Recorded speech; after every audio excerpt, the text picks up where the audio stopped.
কোরবানিকে ঘিরে নতুন বিধিনিষেধ এবং প্রশাসনের কড়া নজরদারির মাঝে সাধারণ মানুষের মনে উঠছে একাধিক প্রশ্ন। বিশেষ করে নতুন নিয়মের প্রভাবে হিন্দু মুসলিম নির্বিশেষে বহু গরিব ও সাধারণ মানুষ নানা সমস্যার মুখে পড়েছেন।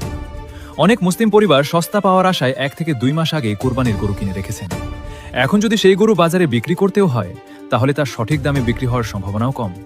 ফলে বহু গরিব পরিবারের ঈদের আনন্দেও নেমে আসতে পারে হতাশা।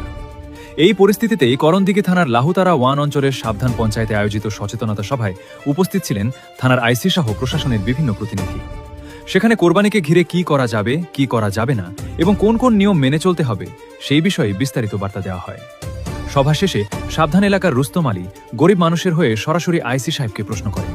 তিনি বলেন, আইন অবশ্যই মানতে হবে, সবাই আইন মেনেই চলবে, কিন্তু খুশির ঈদকে সামনে রেখে গরিব মানুষের দিকটাও কি একটু বিবেচনা করা যেত না? এবার দেখুন ঠিক কি প্রশ্ন করেছিলেন রুস্তম আলী। আমি একটা কথা বলবো, আপনি আসার আগে আমি একটা কথা বলেছিলাম, শেষ একটা কথা বলছি।